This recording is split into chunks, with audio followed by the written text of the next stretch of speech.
주 나를 지키네 늘 지켜주시네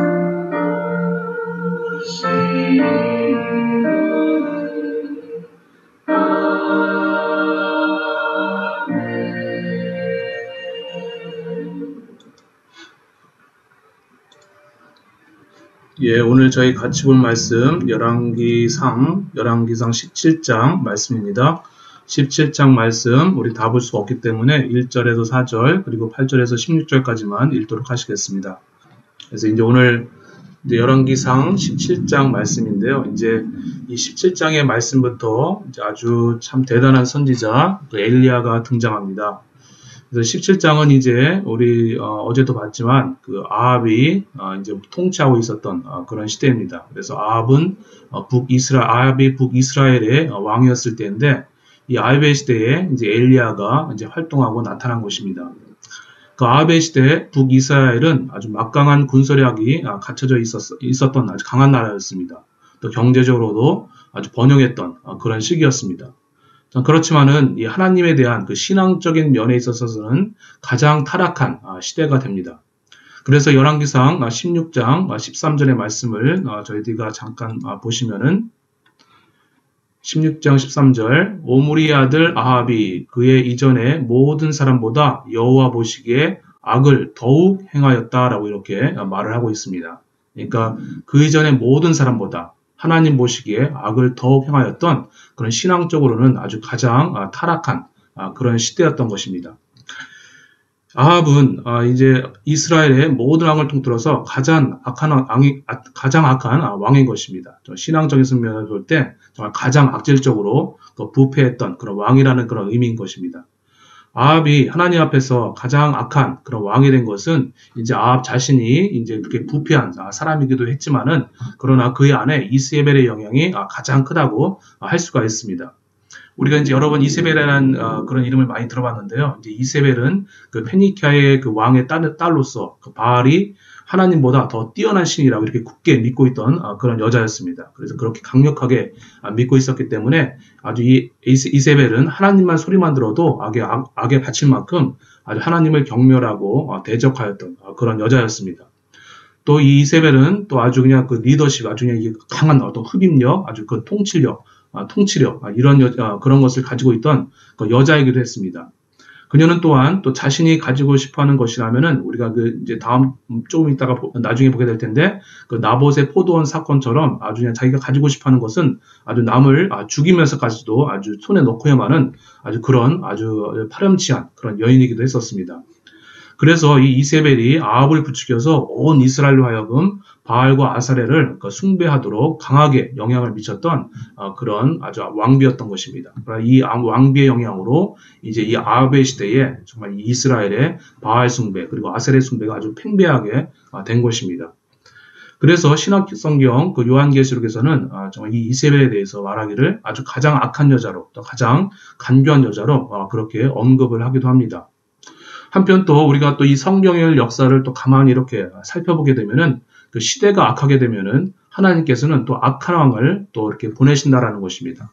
그 시대에 아합이 가장 악한 왕인 아합이 왕이 되었다라고 하는 것은 아합 시대의 일반 백성들 역시 거의 대다수도 영적으로 타락했다라는 것을 반증하는 것입니다. 그러나 하나님께서는 이런 멸망받아 마땅한 그런 죄악의 시대임에도 불구하고 이제 아스로 제국을 통한 그런 심판을 보류하시면서 계속하여 이스라엘이 돌아오기를 기다리셨습니다.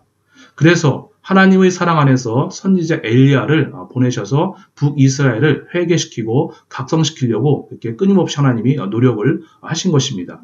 그러면은 1절 말씀 또 같이 저희 보시겠습니다. 그래서 17장 1절 말씀 길리앗에 우거하는 자 중에 디셉 사람 엘리야가 아합에게 말하되 내가 섬기는 이스라엘 하나님 여호와께서 살아계심을 두고 맹세하노니 내 말이 없으면 수년 동안 비도 이슬도 있지 아니하리라 라고 이렇게 말씀을 하고 있습니다. 당시의 사람들은 그 바알이 비와 이슬을 내려준다라고 굳게 믿고 있었습니다. 그런데 하나님 말씀하시기를 내 말이 이제 수년 동안 이제 엘리야를 통한 하나님의 말씀이 임하지 않고서는 수년 동안 비가 내리지 않는다라고 하는 것은 이제 비를 주관하시고 또 농사의 성패를 결정하시는 분이 이제 바알이 아니라 하나님이시라고 하는 것을 이렇게 보여주시기 위함인 것입니다. 이는 곧 하나님께서 바알에 대해서 도전하시는 것이고 또 아합에 대한 또 하나님의 경고이기도 합니다. 또 우리가 이제 야고보서 5장 7절 말씀을 또 잠깐 보시겠습니다. 야고보서 5장 7절 18절 엘리야는 우리와 성정이 같은 사람이로되 그가 비가 오지 않기를 간절히 기도한즉 3년 6개월 동안 땅에 비가 오지 아니하고 다시 기도하니 하늘이 비를 주고 땅이 열매를 맺었느니라 라고 이렇게 야고보서가 또 이 엘리야에 대해서 이렇게 기록을 하고 있습니다. 그러니까 이 엘리야는 특별한 사람이 아닙니다. 우리와 성정이 같은 사람, 우리와 본질적으로 같은 사람이라는 것입니다. 그런데 이제 우리가 1절에서도 이제 보게 되지만은 이제 이 엘리야는 자신이 비가 오게 될 것이다 라고 선포해야만 이스라엘에 비가 오게 된다라고 주저없이 아주 담대하게 말한 사람이었습니다. 곧 엘리야는 믿음으로 선포를 한 것이고 또 믿음으로 기도하면은 비가 오게 할 수도 있었고 또 안 오게도 할 수 있었던 그런 사람이었던 것입니다. 만약 우리가 정말 이렇게 비가 내려라 라고 이렇게 선포하게 되면 정말 비가 온다라는 그런 믿음이 있습니까? 믿음이 옵니까? 또 혹은 비가 내리기를 간절히 기도를 하면서 정말 비가 올 것이다 라는 그런 믿음을 가지고 우리가 기도를 합니까? 가만히 우리들의 기도를 이렇게 살펴보게 되면 대개 우리들이 하는 기도는 믿음 없이 이렇게 선포하는 경우도 많고 또 믿음 없이 또 이렇게 기도하는 경우가 허다합니다. 그러니까 우리들은 대부분 그냥 말로 하는 것이죠. 정말 우리가 믿음을 담아서 정말 우리가 하는 그 센텐스에 그 문장에 믿음을 담아서 우리가 하지 않는 경우가 상당히 많다라는 것입니다. 그러니까 대개 우리들의 기도는 이렇게 응답이 되어지지 않는 경우가 상당히 많습니다. 그런데 지금 엘리야는 진정으로 그렇게 되리라는 그런 믿음을 가지고, 그런 믿는 믿음을 가지고 선포하는 것입니다. 내 말이 없으면 수년 동안 비도 이슬도 있지 아니하리라. 정말 어떻게 엘리야는 자신이 선포하면 과연 그렇게 되리라는 그런 믿음을 가질 수가 있었던 것입니까? 엘리야가 특별한 사람이기 때문에 그런 것이 아닙니다. 엘리야는 우리와 똑같은 사람이지만, 우리와 성정이 같은 사람이지만, 그는 하나님의 영적 흐름과 또 하나님의 섭리를 이렇게 깊이 있게 이해하고 있었던 사람입니다. 그리고 또 이스라엘을 사랑하시는 그런 하나님의 마음을 자신의 마음속으로 깊이 받아들이고 있었던 사람입니다. 재앙을 보내시더라도 이스라엘이 회개하게 되기를 원하시는 그런 하나님의 마음, 그 하나님의 마음을 자신의 마음 안으로 깊이 있게 받아들이고 있었기 때문에 이 믿음이 이 엘리야에게 생겼던 것입니다. 또 그리고 또 그 믿음으로 또 선포를 했기 때문에 과연 그 선포대로 정말 또 이루어지고 또 기도가 응답되어지는 역사가 나타나게 된 것입니다. 그러므로 우리들도 우리의 선포가 또 우리의 기도가 진정 응답되는 선포 또 응답되는 그런 기도가 되기를 원한다면은 무엇보다도 우리의 마음과 하나님의 마음과 하나님의 생각을 나의 심령 안에서, 나의 마음 안에서 깊이 체험하도록 소원하는 것이 가장 중요하다 할 것입니다. 좀 하나님의 마음, 하나님의 생각을 내 안으로 깊이 있게 받아들이게 될 때 바로 거기서부터 믿음이 발생한다라는 것입니다. 그렇게 엘리야가 자신의 생각과 자신의 마음을 하나님의 생각과 마음에 맞추다 보니까 믿음이 생겼던 것이고, 그리고 또 그 믿음으로 또 비가 오지 않을 것이다라고 이렇게 선포를 하였더니 과연 3년 6개월 동안 비가 오지 않게 된 것입니다. 그런데 그렇게 3년 6개월 동안 비가 오지 않으니 엘리야 역시 먹을 것이 없게 됩니다. 그런데 엘리야에게 하나님의 아주 은총과 하나님의 놀라운 기적이 나타납니다. 이제 본문 2절에서 4절 말씀 다시 한번 읽도록 하시겠습니다.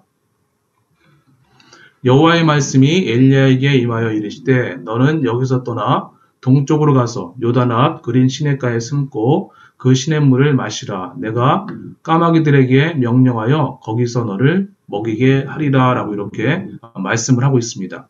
그리고 또 우리가 이제 여기 나타나진 않았지만 이제 이 말씀을 선포한 후에 정말 이렇게 하나님께서 이런 말씀을 엘리야에게 주신 이후에 과연 그리고 6절의 말씀처럼 이제 여러분 성경 보시면 알겠지만 6절의 말씀처럼 까마귀들이 이제 아침마다 저녁마다 떡과 고기를 물어다가 가져다 주는 그런 기적이 나타나는 것입니다. 그래서 하루하루가 정말 이렇게 기적 같은 생활로 이 엘리야는 살 수 있게 된 것입니다. 하나님께서 어찌해서 왜 이렇게 엘리야에게 이런 놀라운 기적을 베풀어 주시는 것입니까? 정말 까마귀를 통해서 아침 저녁으로 먹을 것을 갖다 주고 정말 이런 기적을 어떻게 왜 엘리야에게 베풀어 주시는 것입니까? 그것은 엘리야가 아주 평상시에 평범할 때에 비범하게 신앙생활을 하였기 때문에 그렇습니다. 그래서 이 비상시에 아주 위급할 때에 비상한 은혜가 바로 이 엘리야에게 나타나는 것입니다. 평상시에 하나님의 마음과 하나님의 생각을 온전히 자신의 마음과 생각에 맞추고자 비상하게 노력을 했기 때문에 평상시에 이렇게 하나님이 비상하게 이렇게 역사하셨던 것이고 또 그렇게 평상시에 비상하게 하나님을 섬겼기 때문에 이와 같은 그런 비상한 은총이 비상할 때에 이 엘리야에게 나타나게 됐다라는 것입니다. 그러나 우리가 평범할 때 그냥 평범한 신앙생활을 하는 사람들은 이 비상한 시대에 이 비상한 은혜를 체험할 수가 없습니다. 그러므로 우리 모두가 이렇게 신앙생활을 자유롭게 할 수 있을 때, 또 하나님을 더욱 깊이 알아갈 기회가 허락될 때, 그리고 하나님을 섬길 만한 그런 기회가 아주 충분하게 주어져 있을 때, 더욱 비범하게 또 주를 부르짖고, 더욱 비범하게 주를 섬기고, 또 더욱 비범하게 교회와 성도들을 섬기기를 소원합니다. 그렇게 평상시에 비범하게 정말 기도하고 비범하게 또 이웃사랑을 실천한 사람들에게는 반드시 하나님께 비상시에 비상한 은혜를 베풀어 주시다는 것입니다.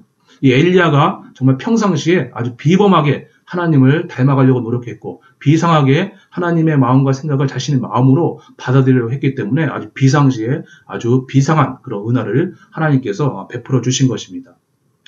사도행전은 이제 성령의 활발한 그런 활동을 기록했기 때문에 이제 성령행전이라고 이렇게 불리기도 합니다. 특별히 사도행전 10장에는 그 노마 사람 백부장 그 고넬료 집안에 임한 그런 성령의 역사를 기록하고 있습니다. 하나님께서 이방인에게 복음 전하기를 꺼려하는 그런 베드로의 생각을 이제 3번의 환상을 통해서 그 생각을 바꾸어 주시면서까지 베드로를 굳이 그 이방 사람 고넬료에게 보내셔서 복음을 전하게 하신 것입니다. 그때 이방 사람 고넬료 집안의 모든 사람들이 이 베드로가 전하는 복음을 듣고 성령을 받아서 방언을 말하면서 하나님을 칭송하는 역사가 나타났습니다. 왜 그 많은 이방 사람 중에 특별히 이 고넬료만을 위해서 이 베드로를 보내신 것입니까? 정말 그 당시에 얼마나 많은 그 로마 사람들이 있었겠습니까? 그러나 그 로마 사람, 이방 사람 중에 오직 고넬료에게만 이 베드로를 보낸 것입니다. 그래서 우리가 사도행전 10장 1절 2절 말씀을 읽어보도록 하겠습니다. 가이사라에 고넬료라 하는 사람이 있으니 이달리아 부대라 하는 군대의 백부장이라. 그가 경건하여 온 집안과 더불어 하나님을 경외하며 백성을 많이 구제하고 또 하나님께 항상 기도하였다라고 이렇게 말씀을 하고 있습니다. 하나님께서 정말 그 많은 이방 사람 중에 많은 로마 사람 중에 특별히 고넬료만 택해서 이 고넬료에게만 베드로가 가기도 싫어하는데 억지로 그 생각을 바꿔 주시면서까지 정말 이 고넬료에게 특별한 은혜를 베푸신 것은 고넬료가 비록 이방이었다 할지라도 평소에 그는 경건했고 그리고 또 하나님을 경외했고 또 백성을 구제를 하되 많이 구제를 하고 또 하나님께 기도하되 항상 기도하였기 때문에 하나님께서 이 고넬료에게 특별하게 그런 은총을 특별하게 보내신 것입니다. 이처럼 하나님께서는 우리가 평상시에 이렇게 비상하게 하나님을 섬기고 또 비상하게 또 이웃사랑을 실천하면서 봉사를 하게 되면 아주 비상한 은혜를 내리시는 것입니다. 그러나 평상시에 그냥 남들과 같이 그냥 평범하게 하나님을 섬기고 또 그냥 평범하게 봉사하고 또 그냥 그렇게 된다면 그냥 비상할 때에 하나님께서 이 비상한 은혜는 베푸시지 않습니다. 평범할 때 비상하게 하나님을 섬기고 또 평범할 때 비상하게 이웃사랑을 실천하는 사람들에게는 하나님에게는 꼭 필요할 때 이 비상한 은혜를 베푸시는 것입니다. 오늘 본문의 이방 여인 그 사르밧 과부도 이 평상시에 비상하게 하나님의 사람들을 섬겨왔기 때문에 하나님께서 비록 많은 이방 여인들 중에 또 이스라엘 사람도 아닌 이방 여인 중에 그가 또 이방 여인이었지만 이 사르밧 과부를 특별히 정말 구원하시기 위해서 하나님의 특별한 은총을 베푸시는 그 섭리 가운데 엘리야를 이 과부에게로 보내신 것입니다. 그래서 우리가 8절 9절 말씀 또 같이 한번 보시겠습니다. 여호와의 말씀이 엘리야에게 임하여 이르시되 너는 일어나 시돈에 속한 사르밧으로 가서 거기 머물라. 내가 그곳 과부에게 명령하여 네게 음식을 주게 하였느니라 라고 이렇게 말씀을 하고 있습니다. 또 누가복음 4장 25절 26절 말씀은 또 예수님에 대한 그 과부에 대한 언급이 있습니다. 한번 읽어보겠습니다. 내가 참으로 너희에게 이르노니 엘리야 시대에 하늘이 3년 6개월간 닫히어 온 땅에 큰 흉년이 들었을 때에 이스라엘에 많은 과부가 있었을 때 엘리야가 그중 한 사람에게도 보내심을 받지 않고 오직 시돈 땅에 있는 사렙다의 한 과부에게 뿐이었다라고 말을 하고 있습니다. 정말 이 엘리야는 특별히 한 여자만을 위해서 보냄을 받은 것입니다. 정말 이스라엘에 많은 과부가 있었지만은 그 이스라엘에게 있는 과부에게도 보냄을 받지 않았고 또 이방 여인 중에 특별히 오직 한 사람, 사렙다 한 사람, 사렙다의 과부 한 여인에게만 이 엘리야가 보냄을 받은 것입니다. 또 하나님은 정말 이방인의 아무 과부에게나 엘리야를 보내신 것이 아니라 정말 특별히 한 사람, 이 사렙다 과부, 사르밧 과부를 구원하시기 위해서 이 엘리야를 특별하게 보내신 것입니다. 평상시에 정말 비상하게 하나님을 섬길 수 있었던 그런 믿음과 마음가짐을 가지고 있었던 그런 과부였기 때문에 하나님께서 정말 그 중심을 보시고 특별한 은총으로 이렇게 섭리하신 것입니다. 당시 하나님의 은혜를 받을 만한 그런 신앙생활을 하는 과부는 정말 이스라엘 여인도 아니었던 그런 이방 여인, 그런 사르밧 과부 한 명뿐이었기 때문에 그렇습니다. 정말 평소에 비범하게 하나님의 뜻과 또 성품을 뜻과 마음을 다하여서 정말 하나님을 섬길 수 있는 그런 마음밭을 가지고 있었던 그런 여인은 바로 그 당시에 이 사르밧 여인 한 명뿐이었기 때문에 그렇습니다. 그래서 하나님께서 그 여인에게 특별하게 이 엘리야를 보내셔서 그녀를 구원하시게 하는 그런 역사가 나타나게 된 것입니다. 그러면 이제 본문 10절에서 14절 말씀 한번 또 보시겠습니다. 여기 기록이 없는데요. 그래서 본문 10절에서 14절의 말씀을 보니까 이 사르밧 과부 집에 엘리야가 도착해서는 이제 처음 보는 그 이방 여자 과부에게 이제 물을 달라 하고 또 떡을 달라 하는 그런 장면이 있습니다. 또 이스라엘 일대가 다 기근이 들어서 이 사르밧 지방도 이 극심한 기근 가운데 있었는데 웬 이상한 남자가 이제 남편도 없는 그런 과부의 집에 와서는 이제 물을 좀 달라 또 떡을 달라 이렇게 얘기를 합니다. 정말 얼마나 이게 황당한 사건이고 또 황당한 또 그 사람입니까? 정말 이렇게 아무도 한 번도 보지 못한 사람이 와가지고 물 달라 떡 달라 또 이런 기근의 시대에 그런 뻔뻔하게 이렇게 얘기를 하니까 정말 황당한 일이 아닐 수가 없습니다.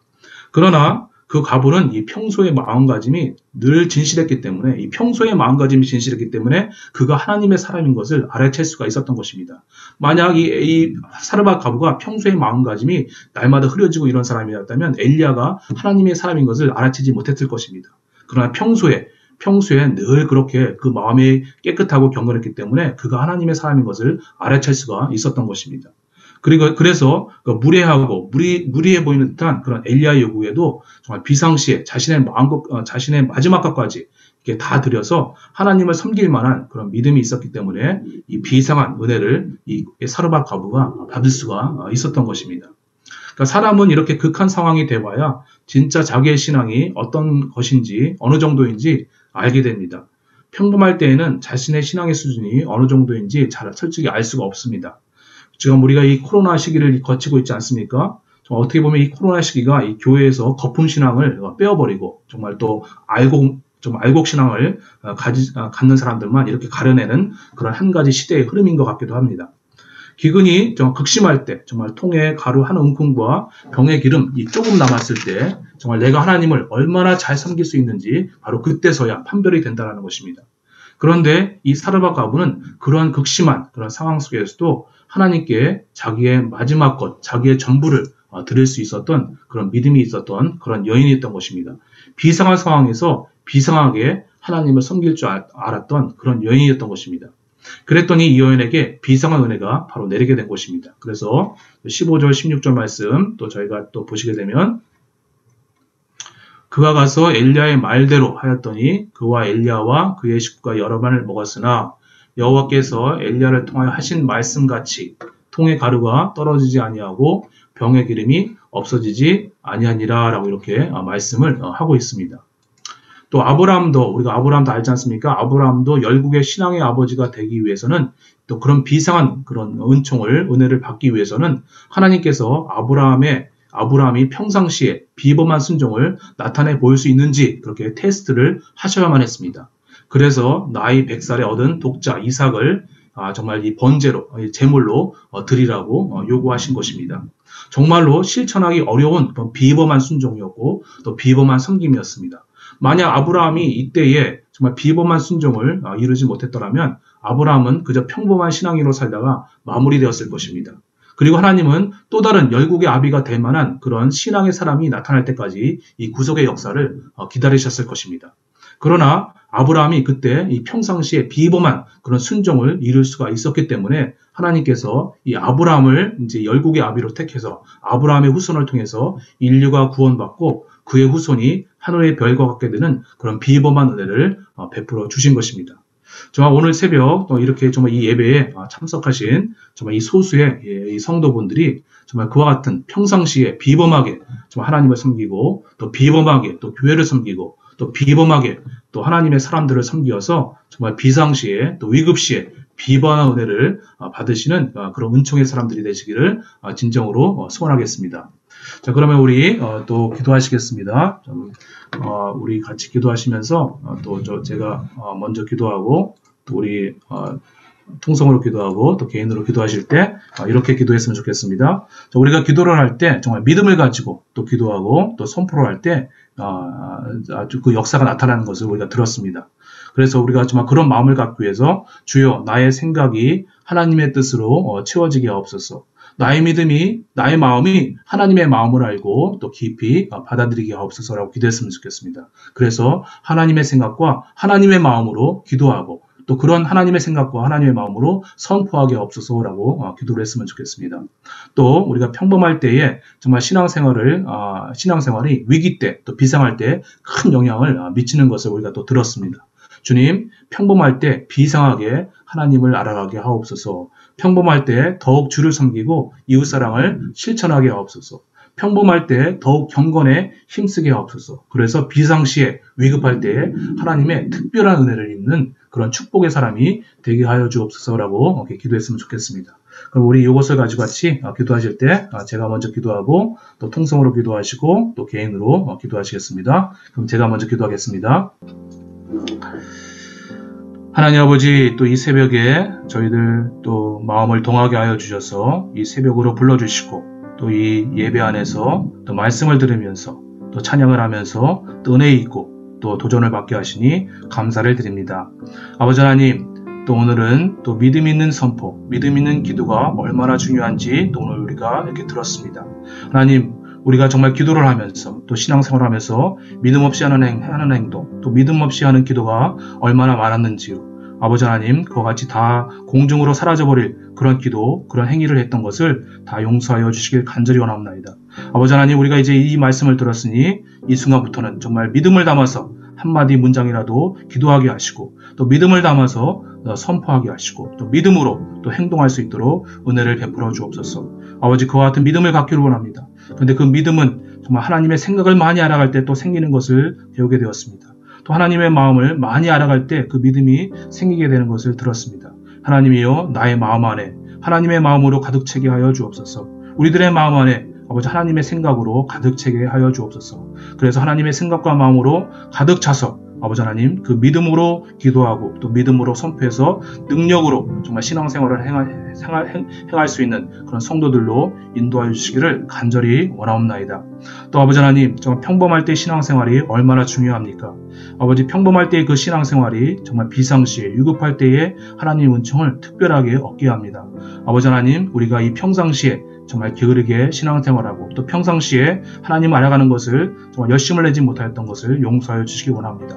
아버지, 이제 이 순간부터는 정말 평상시에 아버지 하나님 비범하게 하나님을 알아가려고 할 수 있는 노력을 할 수 있도록 은혜를 내려주시옵소서. 정말 평상시에 아버지 하나님 교회를 더욱더 열심히 섬기고 또 평상시에 또 아버지 하나님 이웃사랑을 또 더욱 실천할 수 있도록 은혜를 베풀어 주시옵소서. 또 평상시에 더욱더 경건에 힘쓰는 그런 성도들이 될 수 있도록 은혜를 내려 주시옵소서. 그래서 정말 필요할 때, 정말 위급할 때, 정말 하나님의 도움이 필요할 때, 정말 비상한 은혜와 비상한 은총을 입을 수 있는 그런 축복의 성도, 그리고 능력의 성도가 될 수 있도록 은혜를 베풀어 주시기를 간절히 원하옵나이다. 아버지 하나님, 이 시간 또 새벽에 기도합니다. 주 기도할 때 우리들의 마음문을 열어주시고, 또 우리가 믿음을 담아서 기도하게 하시고, 또 아버지 하나님 온 힘을 다하여 기도할 수 있도록, 비범하게 기도할 수 있도록 은혜를 베풀어 주시옵소서. 주님 함께 하시길 간절히 원하오며 예수 그리스도 이름으로 기도드렸습니다.